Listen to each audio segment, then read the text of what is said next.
شمایید که برای خودتون و جامعه خودتون و مردم خودتون معجزه تولید میکنید. اگر به زندگی صحابه هم نگاه بکنیم، معجزه رو اون باورهاشون و اعتقادشون که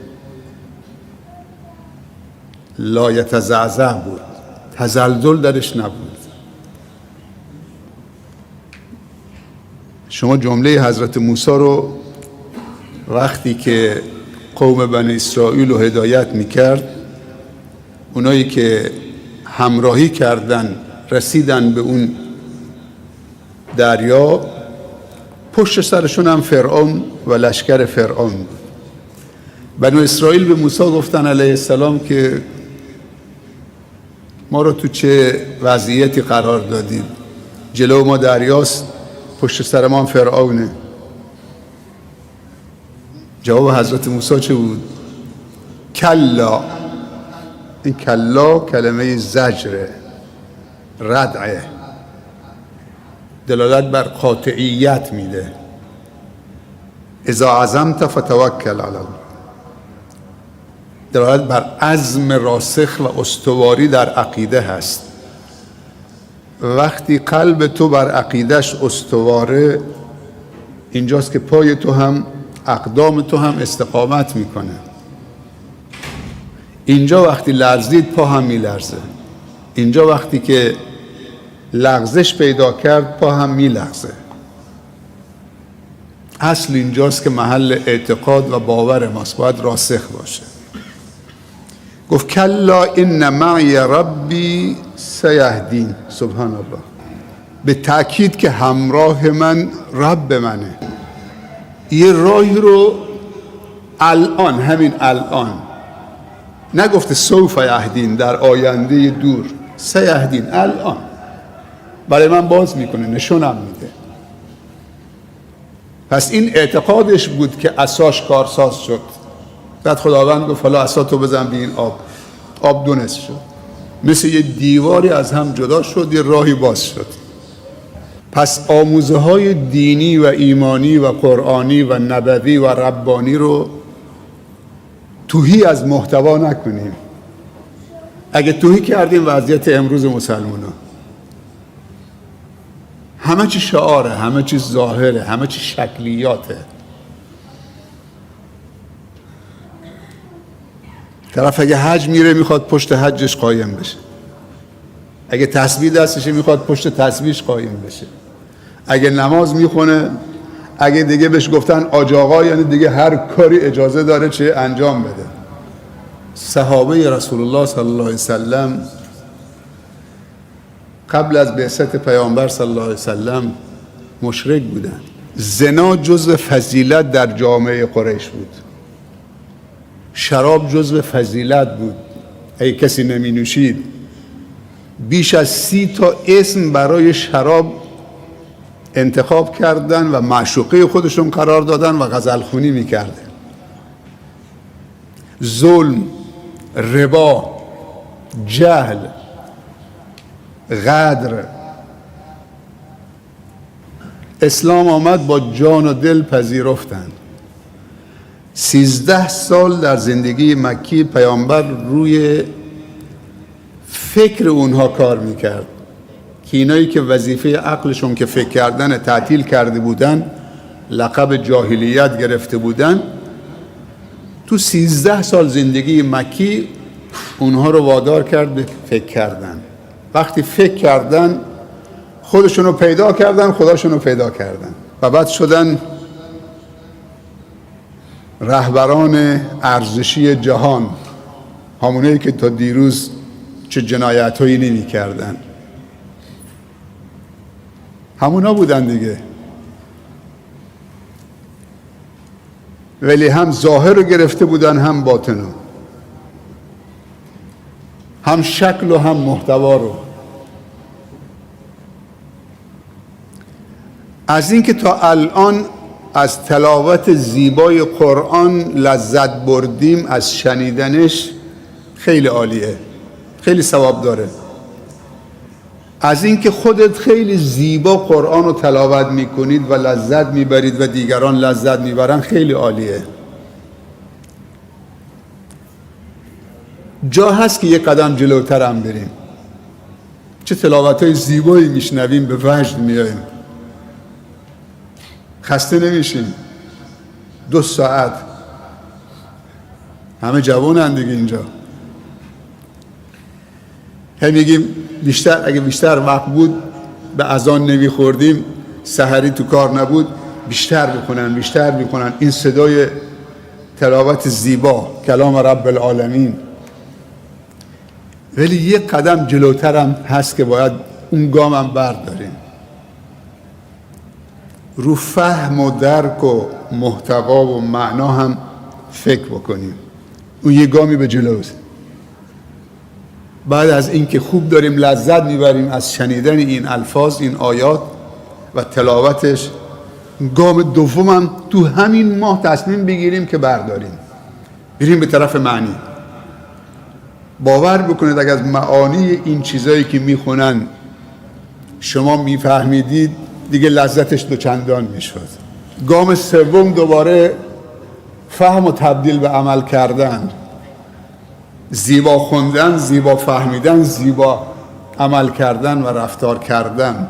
دیگه کل زندگیت نورانی میشه، زیبا میشه، ارزشی میشه، عالی میشه، برکت میشه. دیگه هر جا که قدم بذارید با برکتی. اصلا تو میشی مرد ربانی و قرآنی، جوان ربانی و قرآنی، زن ربانی و قرآنی، دختر ربانی و قرآنی. واقعا یه فرصت طلایی است این شب‌های پایانی رمضان، اگر خدا نصیب بکنه یک شب، خدا بکنه امشب قدر باشه برای ما و شما و همه امت، یک آیه تو چنین شبی بخونید مثل این که 83 سال این آیه رو تکرار کردید. چون لیلة القدر خیر من 1000 شهر. یک کارتی اینجا بکشید یا به فقیری بدید یا صدقه بدید، معادل صدقه دادن 83 ساله، 1000 ماه.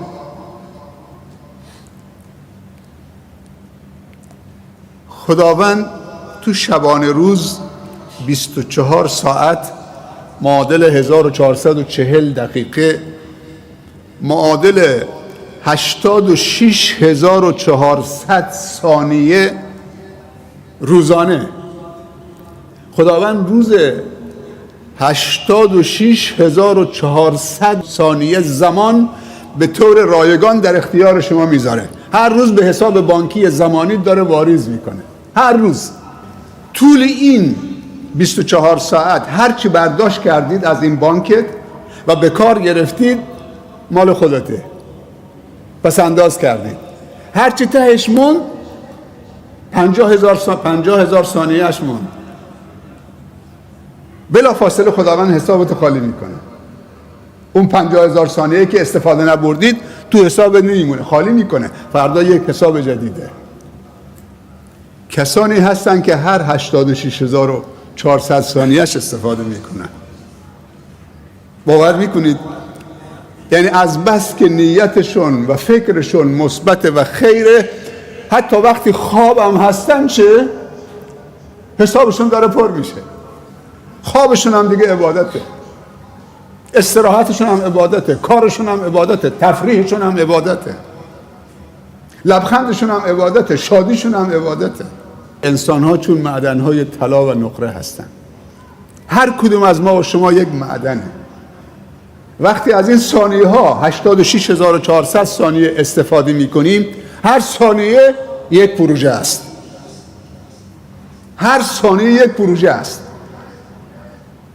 انسان مسلمان مؤمن واقعی نه حرف بیهوده میزنه، نه فکر بیهوده داره، نه نگاه بیهوده داره، نه رفتار بیهوده داره. این همه هرزگی و بیهودگی از کجا آمده؟ این همه بیخاصیتی از کجا آمده؟ باید بر بگردیم یک بازنگری بکنیم. امروز اول سال نو خورشیدی است، هجری خورشیدی، هجری شمسی 1404. تبریک عرض میکنم خدمت همه عزیزانم حضار در خانه خدا در این مسجد، هم برادرها هم خواهرها و همه عزیزانی که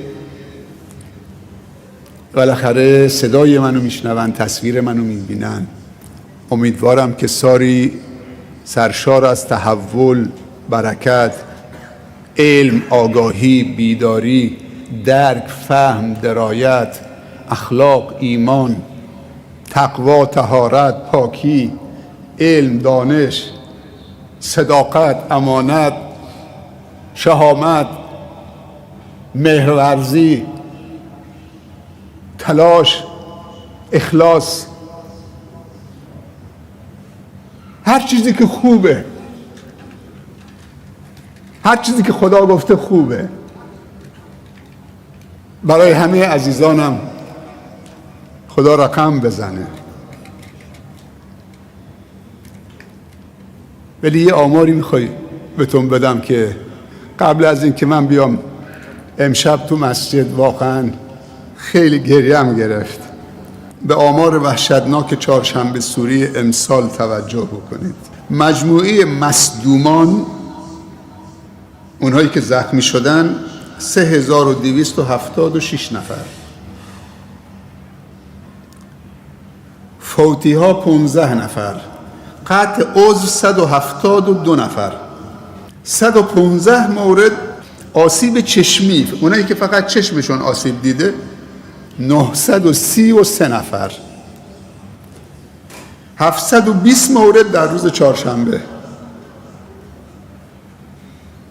سوختگی 1040 نفر، 700 مورد در روز چهارشنبه، 15 انسان قربانی شد، قربانی تفریحی بی‌مسئولیتی.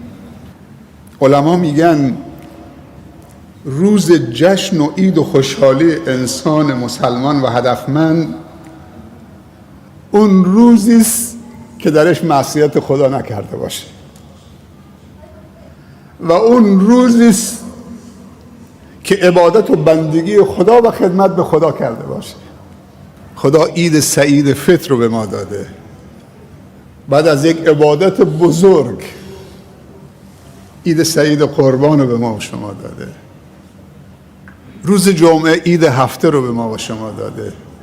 انشالله که خداوند اول ما رو هدایت بکنه، همه عزیزانمون هدایت بکنه، همه پدرها و مادرها رو به راه راست هدایت بکنه، همه علما و مسئولین ما رو هدایت بکنه، همه جوانای ما، دخترها و پسرای ما، اینایی که سرمایه های دل ما هستن و آینده ما هستن و سرمایه های جامعه ما هستن، در هر کجای دنیا به راه راست هدایت بکنه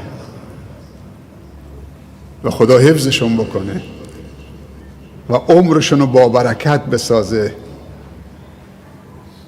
و عاقبت به خیر بشیم هممون.